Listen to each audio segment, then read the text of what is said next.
बुलंदशहर विधानसभा उपचुनाव का मुकाबला दिलचस्प होता हुआ नजर आ रहा है। जाट समाज का तीसरे मोर्चे को समर्थन देने के बाद नया मोड़ आया। इसमें दिवंगत विधायक भंवरलाल शर्मा के भाई श्यामलाल शर्मा आज बीजेपी का दामन थामेंगे। कांग्रेस प्रत्याशी अनिल शर्मा के चाचा हैं श्यामलाल शर्मा। श्यामलाल शर्मा ने सतीश पूनिया से मिलकर बीजेपी से टिकट की मांग की थी। वहीं पंचायत समिति प्रधान प्रतिनिधि मधुसूदन राजपुरोहित भी बीजेपी में शामिल होंगे। आपको बता दें कि उपचुनाव में जाट समाज के किसी भी व्यक्ति को टिकट नहीं दिए जाने पर जाट समाज में गुस्सा है, आक्रोश है और मंगलवार को रतनगढ़ तहसील की 11 पंचायतों के जाट समाज के प्रतिनिधियों ने बैठक करके ये बड़ा फैसला लिया था।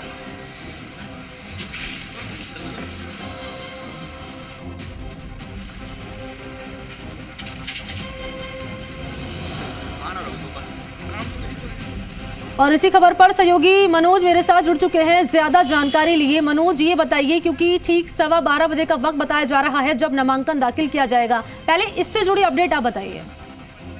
जी देखिए, मैं मणि बता दूं आपको कि कल यही कहा जा रहा था कि जो नामांकन प्रक्रिया है उसमें मुख्यमंत्री अशोक गहलोत सदासर पहुंचेंगे और अनिल शर्मा जो कांग्रेस प्रत्याशी है उनको अपना नामांकन दाखिल करवाएंगे।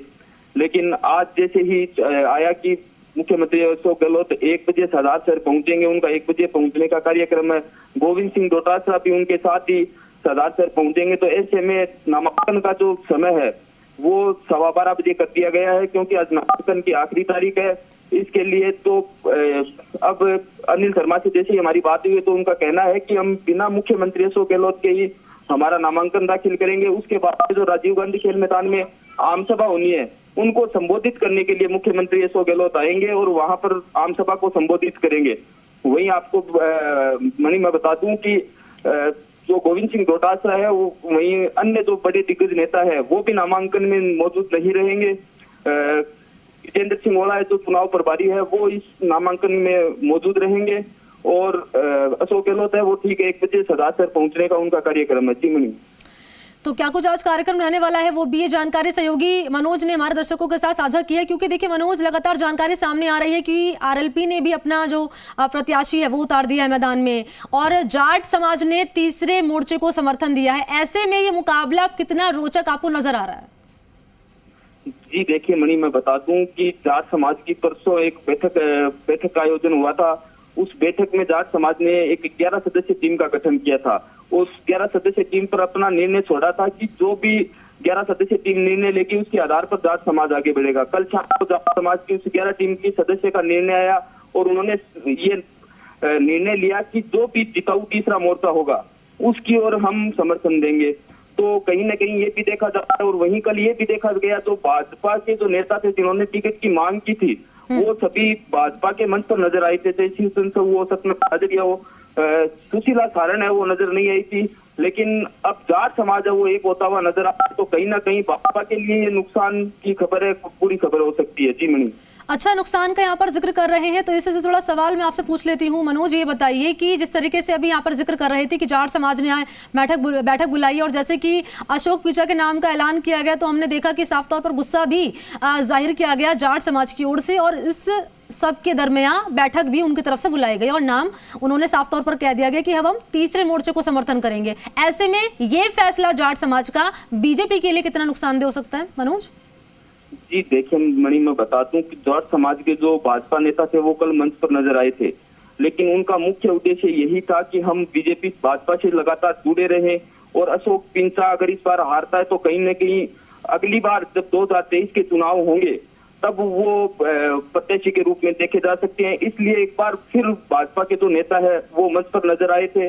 हालांकि ये तय माना जा रहा है कि अगर जाट समाज भाजपा का साथ नहीं देता है तो पिंचा बड़े मार्जिन के साथ हारेंगे और जाट समाज जिस ओर समर्थन देगा, तीसरा मोर्चा चाहे कोई भी हो या एक उमेश के लिए चुनाव लड़ रहा है, अगर उनमें से किसी को भी जाट समाज अगर समर्थन देता है तो फिर भाजपा है वो तीसरे नंबर चली जाएगी और तीसरा मोर्चा है वो सेकंड नंबर पर आ जाएगा। तो कांग्रेस और तीसरे मोर्चे का आपस में टक्कर देखने को मिलेगी। ठीक है मनोज, आप बने रहिएगा। इस बीच सहयोगी शशि मोहन शर्मा मेरे साथ जुड़ चुके हैं। शशि मोहन से हम जानेंगे। शशि मोहन, आज नामांकन करने का आखिरी दिन है, 12:15 बजे का वक्त बताया जा रहा है जब अनिल शर्मा और तमाम जो प्रत्याशी हैं वो अपना नामांकन दाखिल करेंगे। लेकिन सवाल यहाँ पर यह खड़ा होता है कि आखिर मुकाबला किसके बीच में आप मान रहे हैं शशि मोहन? बीजेपी वर्सेस कांग्रेस, क्योंकि अब आरएलपी भी उतर चुकी है, निर्दलीय भी सामने आ चुके हैं। देखिए, मुकाबला त्रिकोणीय है। कांग्रेस, बीजेपी और आरएलपी के बीच में मुकाबला है। हालांकि इसमें कौन बढ़त बनाएगा, कौन रहेगा, कौन तीसरे नंबर पे रहेगा, ये सवाल भविष्य के गर्भ में है और सभी लोग अपनी अपनी कोशिश कर रहे हैं। लेकिन जो नामांकन की सभाएं हैं उसके जरिए एक लकीर खींचने की कोशिश की जा रही है। कल अशोक पीछा की जो सभा थी वो गांधी चौक पर हुई, आज आरएलपी भी गांधी चौक पर ही अपनी सभा कर रही है, जबकि कांग्रेस अपनी सभा राजीव गांधी स्टेडियम में कर रही है। तो एक चौक में, बहते बाजार में जहां जाम लग जाने से कितने लोग जमा हो जाते हैं, उस जगह सभा करना और एक स्टेडियम में जहां पर लोग खुद पहुंचते हैं या उनको लाया जाता है, दोनों चीजें हैं। हालांकि बीजेपी कहती है कि कांग्रेस तो राज में है और राज के पास में संसाधन होते हैं तो लोगों को लाया भी जा सकता है। लेकिन अगर संसाधन राज की जरिए लाए जा सकते हैं तो चुनाव में पैसा खर्च करना होता है, कई बार लोगों को संसाधन मुहैया कराने पड़ते हैं, तो उसके विकल्प बीजेपी के पास में भी खुले हुए थे। बीजेपी भी बड़ी जगह सभा कर सकती थी और आरएलपी भी कर सकती थी। हालांकि वोटर का मानस क्या है ये लोग खुल करके नहीं बता रहे हैं।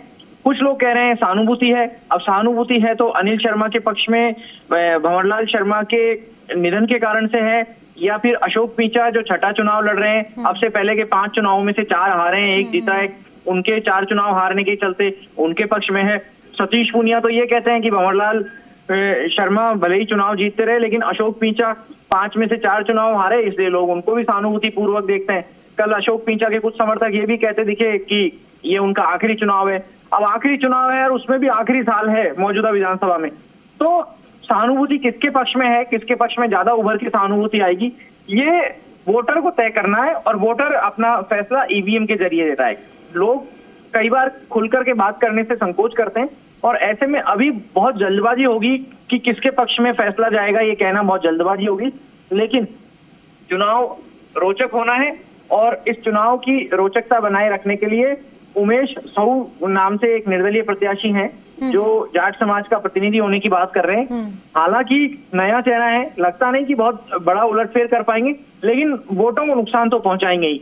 ये नुकसान बीजेपी को ज्यादा पहुंचा रहे हैं या कांग्रेस को नुकसान पहुंचा रहे हैं, उसी से हार जीत तय होगी और उसी से हार जीत का अंतर भी दूसरे प्रत्याशियों का तय होगा। क्योंकि शशि मोहन, जब उपचुनाव हुए हैं तो हमने देखा है कि सहानुभूति की जो लहर है वो ही सामने आई है, और क्योंकि आप लगातार इस खबर को कवर कर रहे हैं, ग्राउंड पर आप मौजूद हैं, तो जाहिर तौर पर लोगों से बातचीत भी आप कर रहे होंगे। ऐसे में लोगों का रिएक्शन क्या कुछ सामने आ रहा है? क्या लगता है कि इस बार भी वही चीजें सामने आएंगी जो हमने पिछले उपचुनाव में देखी, या फिर कुछ बदलाव देखा जा सकता है? आपके हिसाब से क्या कह रही है पब्लिक, क्या आपका अनुमान है? देखिए, आमतौर पर उपचुनाव सत्ताधारी पार्टी के पक्ष में जाते हैं।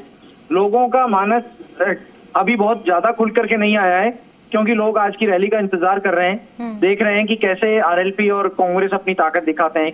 कई बार लोग ये भी सोच लेते हैं कि वो हारने वाले प्रत्याशी को वोट देकर के अपना वोट खराब नहीं करना चाहते। कई बार सट्टा मार्केट जैसी जो फैक्टर होते हैं वो भी प्रभावकारी होते हैं।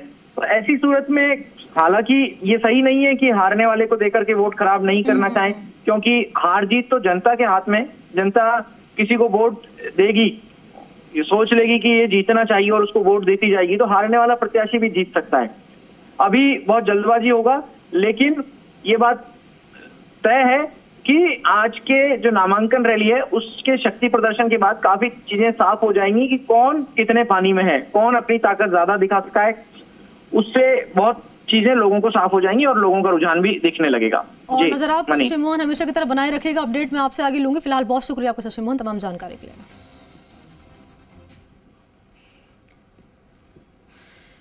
तो सरदार शहर उपचुनाव में अशोक पीछा को प्रत्याशी बनाए जाने के बाद से जाट समाज